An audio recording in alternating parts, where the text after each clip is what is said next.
माझं नाव फैजान अब्दुल कादीर कर्जीकर. मी राहणार मजरेकशी चिपळूणमध्ये.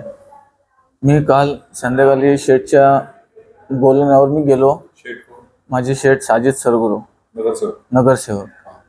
ते फॅक्टरीमध्ये मी चावी घेऊन घरात. त्यांच्याकडे तू काय काम करतो? मी ड्रायव्हर आहे त्यांच्या इथे. किती वर्ष? आत्ता 1-2 महिने झाले. ओके. तर मी त्यांच्या घरातून चावी घेऊन आलो फॅक्टरीची.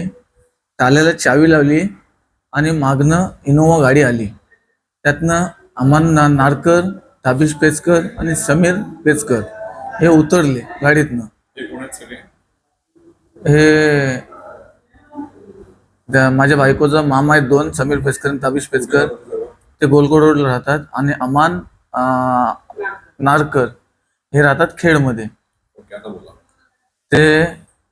त्यांनी अमान नारकरने माझा टोन धरलं असं, आणि समीर पेचकरने आणि ताबिश पेचकरने पाय धरून मला जबरदस्ती गाडीत टाकलं.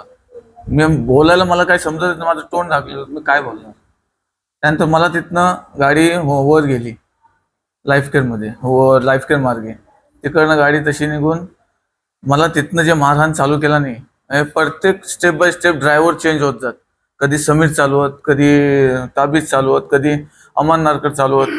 असं हे करून करून मला मारहाण करत अशी गाडी इथनं ह्या मार्गे, पाग मार्गे, आपल्या बहादूर शेख मार्गे डायरेक्ट सवत साऱ्यावरनं गाडी युटर्न झाली.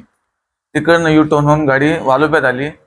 तिथनं मुस्कान आली, मुस्कान दलवाई, ती गाडीत बसली. मग तिनं पण नंतर मारहाण केलं. मग असं मग ते स्टेप बाय स्टेप त्यांचं ड्रायव्हर चेंज होत जाते. 3 जण, अमन नारकर, कधी समीर पेचकर, कधी ताबिश पेचकर, असे हे होऊन ते लोक मला मारहाण करत.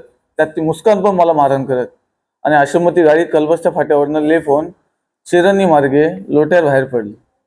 तिकडनं गाडी वरती जे जुनी हायवेवाल्यांची पोलीस चौकी आहे तिथनं लेफ्टला वर गेली, वर त्या कंपनीच्या डोंगरामध्ये. तिथं पण मला मारहाण केल्याने. आणि तिथं जाऊन तिथनं मला परत तिथं मारहाण करून मला बोलत होता अमान नारकर आणि ताबिश बोलत होता की ट्रान्सफॉर्मर त्यासमोर तुला मी करंट देईन आणि तिथंच तुला झालून ठार मारून टाकेन तुला.